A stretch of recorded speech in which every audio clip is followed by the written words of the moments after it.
Hi there and welcome to this month's Nex-Tech University, and today we have our Advertising Advantage webinar. My name is Olga Detrixhe, and with me today I have Dustin Schlaefli, and here's our Director of Customer Engagement.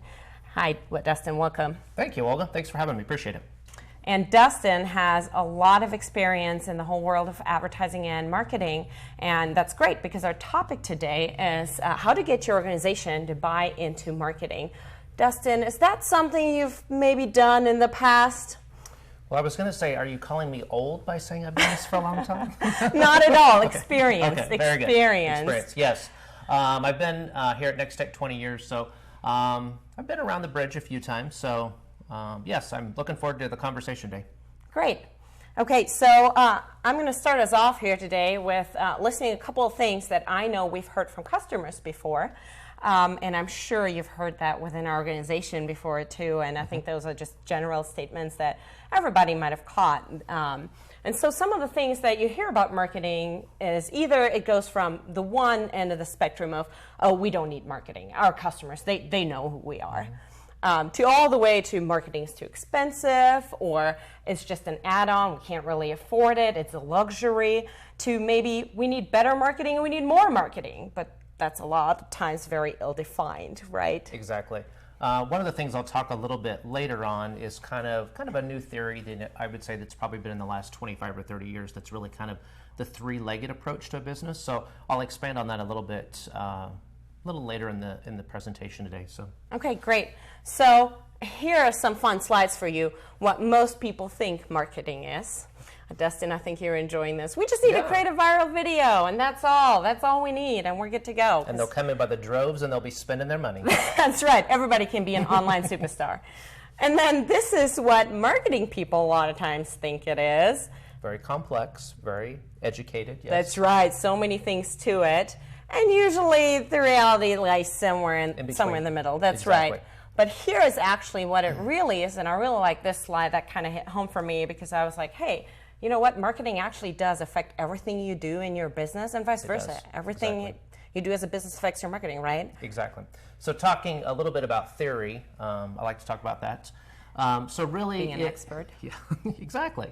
So when you look at really the theory of marketing as a whole, clear back from my early days going through college, there's four key elements to marketing. It's really your product, your price, your placement, and really your promotion. And the promotion piece is part of your marketing, but that's where a lot of education really comes with people a lot of time, because people truly look at marketing sometimes and think, oh, I'm going to put a newspaper ad, or I'm going to do a Facebook campaign, and that is my marketing. But marketing really goes so much deeper than that. It's really looking at, the product that I'm selling. Is it a product that works in the market? The price that I'm selling it for, If I look at the 6 other competitors in the market, am I at the right price point? Do I need to be higher? Do I need to be lower? Adjusting that. And then placement, placement and distribution are really kind of interchangeable there, but how you're going to get your product out to the customer. Is it in your retail presence? Is it online? However it may be. Those are really all elements that really make up the marketing mix. So the fallacy is it's not just putting that video online. There's a lot of other elements about it that make up marketing. And so it's a lot more holistic and comprehensive approach. And exactly. A lot more complex than necessarily your average Joe things. Yes. Right, absolutely. So I kind of wanted to talk a little bit how marketing has changed, because the theory is it's always been a lot more complex than we think, but I think in the past especially it's become a lot more complex with a lot of the new channels we have. Exactly. And I pulled some numbers here. In 1995, your average marketing budget was about 2% of your gross revenue. That's across all industries and all business sizes. And the main channels were kind of TV, radio, print, billboards. It was fairly limited, right? Exactly. Yes. And fairly one-directional. So fast forward 20 years, now the numbers I found was that it's more in the area of 7 to 12%, and maybe you can elaborate a little bit on that. And obviously we have so many more channels with social media, with content marketing, blog writing, and all those things. And the other things didn't go away, right? We still have TV and radio, etc. So it's just a broader mix now that we have to deal with. So here's a little bit of education about that. While Well, the 2%, say 20, was it 20 years ago? Is that what you said? Yeah, 1995. Okay. So 20 years ago, 22 years ago, yeah, it may have been 2%, and today it's 7 to 12. But the thing that I look at is there are all those other channels. You have Facebook, you have Google Ads, you have YouTube videos, you have all this different plethora of stuff, I'm saying, out there to spend money on. And it used to be back in the day, let's say you put together a typical campaign and you were going to do, let's say you were going to do a print campaign that had maybe encompassed a magazine ad, a direct mail piece. You created a graphic and you could really use that one element in a lot of different placements and maybe tweak it from size. But today you have all these different things. So it's not so much typically the ad spend that's increased so much. TV has gotten more expensive, other things, everything goes up with inflation. But what you're really doing in today's market in a lot of times is you're spending more in actually production time or people time, really managing the process and coming up with the ideas and creating all these different things. Because if you're going to be in social media, it could be a graphic or it could be a video or it could be a Google ad campaign. It just could be a whole realm of different things. So it's really taking that time and that strategy, and it's really taking a lot more time these days to really come up with a campaign or a strategy that really targets your market and where you want to be. And because it's also a lot more complex, you have to look at a lot more and more moving targets. And so are you basically saying that it's almost like you shifted your marketing dollars maybe from direct ad spend to more managing labor, managing those tools that you have, managing your campaigns and your brand awareness, et cetera? As an overall, yes, because it's taking a lot more time to put together all those elements and those pieces, and you're creating a lot more stuff. Because it's not that like radio, TV, newspaper have gone away by the wayside. Those are still in existence. So in a lot of times, if you're doing a huge mass market campaign to let's say Northwest Kansas, you really need to hit all those elements plus all the new things on top of it too.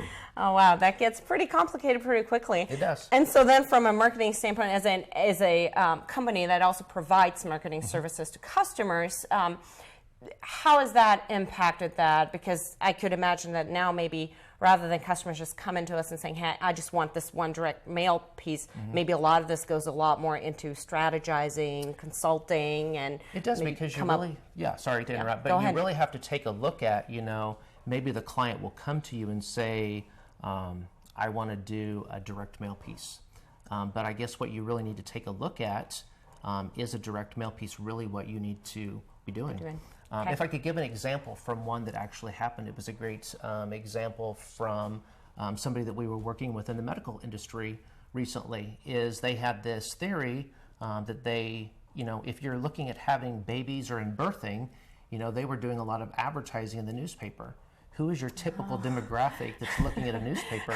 It's probably not people that are having babies these days. So that's a good example of how you have to really think about where you're spending your dollars and be putting them in the right spot. That's a great example. I had a baby about a year ago, and I can tell you I got all my information online and from my app and zero from the newspaper. So, okay, great. So basically, to sum it up, things have gotten a lot more complex. They have gotten more expensive. You might be using your dollars differently, but they've also gone up. There's a lot more resources that you might need.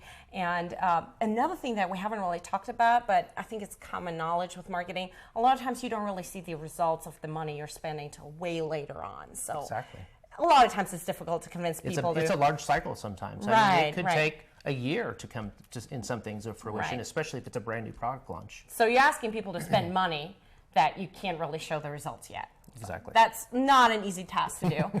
So talking about switching gears a little bit, now that we know what some of the issues are, we want to give you a couple hints and some pointers of how you can overcome some of those objections.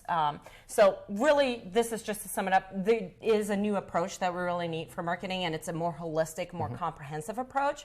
And everything you do for your business impacts your marketing, and vice versa. Everything you do for your marketing impacts your business, right? Exactly. So this was just another a piece of data I found that really, when you look at in the industry, the people who really have strong brands and they're high performing in their marketing, 82 of those have really buy-in from the whole organization, and it's not just one or two marketing executives and the rest of the company doesn't care about the brand. Really, it's a holistic approach again. So number one, we kind of already talked about it a little bit. You were talking about how you really need to look at all the pieces of the puzzle, but vision. So you not only do you need a vision for your marketing, you also need a vision for your brand, and with that, a vision for your business. And can you talk a little bit about that, how each of those impact each other? To me, a vision, is really, I'm going to call it a strategic plan for your business. Yeah, perfect. I think the word strategic may be scary for a lot of businesses because they don't really think, well, I'm just a small operation. I have 3 to 5 employees, but really it doesn't have to be a strategy. I guess it is your strategy, but it's really just more your business plan. I mean, what are your 1, 3, and 5 year goals? Am I looking at expanding into a new town? Am I looking at launching 2 or 3 new product lines, trying to grow revenue? I mean, it's a multitude of different things, but that's really how marketing over the years really needs to evolve into your plan. I mean, it's not just thinking about that product or the service that you're going to do, but how am I going to get those new customers if I go over to the next town that's 35 miles away? How am I going to capture that new market if they don't know my store's name or if they're not aware of me? How am I going to get that business? And so that ultimately will dictate where your marketing needs to go, right? Exactly. And also Correct. with your budget, all of that needs to be in alignment, right? The other thing to look at today is, I'm going to use this word clutter. There is so much stuff out there today that if you're not planning and preparing for it, I mean, you can just really kind of put time and effort into things that aren't really going to help you any day. So, typical day, you probably wake up the same way I do with your iPhone, rings. Yeah. So you're probably checking your email, what came in overnight, news, your weather. Facebook. Exactly. So all those things that you're looking at, every one of them I can guarantee has some kind of an ad. There's an email trying to get your business, whatever it is. Absolutely. So it's over and over and over repetitively all throughout the day. Then you get to work or whatever. On the way to work, you could be listening to the radio with advertising. Pandora, there's radio. Everywhere you look, there's somebody out there putting their message out there. So there's all this clutter in today's market. That's why, in a sense, today it even sometimes takes a little bit more money because you really have to really target in and hone in on the customer you want. So there's a lot going in. So planning and having that vision and that strategy is really a big key to the whole marketing mix today. And a clear brand message with that on who you want to be. And so we added a couple of questions that you can kind of look at yourself when you're trying to do something along those lines. You can either do a SWOT analysis or whatever have you. But those are some of the questions you can ask yourself. And frankly, a lot of times whenever we start meeting with a customer for advertising solutions, that's actually what we do. You might notice if you've talked to us before that the first thing is not that we ask, okay, what campaign do you want to do? A lot of times we actually ask, okay, let's take this back a step and let's take a look at, okay, where do you want to be? Who's your target audience? Who's your ideal customer? All of those things that will then inform a good marketing decision. So it's funny that you use the word SWOT. That doesn't mean to swat the fly. That's right. That's right. Thank you for explaining that. So very simple. I mean, a lot of people may think this is complex, but SWOT analysis: strengths, weaknesses, opportunities, threats. It's simply, if you're a small partnership business, you and your partner sitting down, or maybe your key players in your organization, but taking a couple hours and looking at what are the strengths of my business or my product or my service that I have. What's the weaknesses? Are there things that we're not doing today, not doing efficiently, things that we could get better at? Again, there's opportunities like growing into the next community or whatever it could be, whatever those opportunities are for you. And then the threats, that's the biggest one. Is it competition? Is it a product that's becoming obsolete and I need to launch something else? There's just a lot of things to take into account, but really that SWOT analysis really kind of goes back to that vision and that planning process.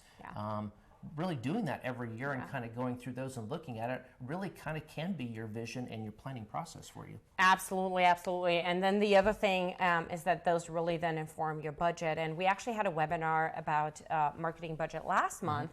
I'm going to go back here real quick. So there is actually a note here for our August webinar. You can actually see how to create a marketing budget. And the reason I'm bringing it up is because that feeds directly into that. If you do this, then your marketing budget basically kind of comes out of this. So, okay, perfect. Well, thank you. The next thing I want to mention is we kind of had mentioned that already. Getting away from this idea of marketing as a luxury that you may or may not be able to afford, and also as an add-on to really thinking about marketing as a business unit, as an essential business unit. And that's one of the things I was talking about early on when I talked about the three-legged stool. The strategy of some of these businesses has really changed, where you have, think about a stool with 3 legs. You really have your product or your service as your one leg of your stool. You have, you have to have a strong product. You have to have something that customers really want and desire. The second leg is really, looking at the finance piece of it. Do I have the money to do it? Money kind of does make the world go round, so that's an important piece of it. But the third leg really is, and I'm going to tie sales into this too, but sales and marketing, really knowing your market, knowing what's out there, getting the word out, putting the right price points, and kind of going back to what I talked about before, the 4 Ps. So really putting that whole strategy into it to make sure that all 3 of those elements are in place and you have a steady stool. Absolutely. Thank you for that. That's a really great value that you added here. Okay, so moving on then, number 3, and that actually ties in perfectly to what we were just talking about, to not only look at marketing as, again, an add-on, but marketing is an investment just like everything else. If you buy a piece of equipment or machinery or anything like that, if you hire employees, marketing is no different in any other way. Exactly. So you talked about this kind of, I think, one of the misconceptions, and this has been something I think marketing people probably struggle with for a long time is the thought that, or the perception that marketing is too expensive. But there are really lots of very creative and unique things to do these days. A simple a Facebook campaign, lots of different things that businesses could do. But I say most importantly on top of that, even though you are coming up with a strategy in your plan, is tracking the results. Yeah. If you don't know what's going to happen, how are you going to know if you're successful or not? And tracking a campaign or tracking your results does not have to be complicated. A simple spreadsheet. Most people have Excel spreadsheet. If you're a retail operation, simply looking at the number of a certain product that you've been promoting. How many of them did you sell in X amount during the month of August? Right. Could be a coupon that you maybe do, an online coupon or a Facebook coupon or whatever it is. Just coming up with some way to track it. And then, really looking at return on your investment.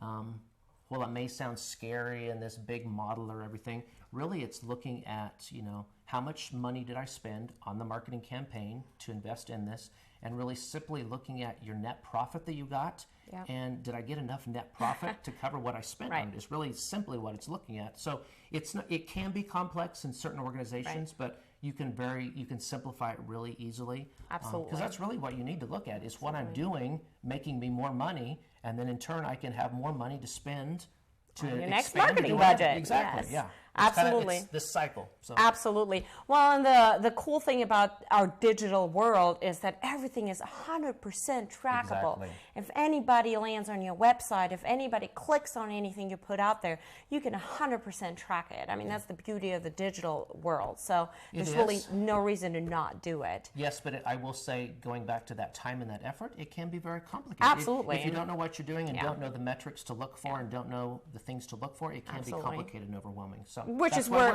I was going to say, which is where someone like Nex-Tech can help you. Absolutely, 100%. Great. So the next piece I want to talk about is finding brand ambassadors. And really what I mean by that is that you have your biggest assets right in front of you, your employees and your customers, right? Exactly. And they can be huge for your marketing.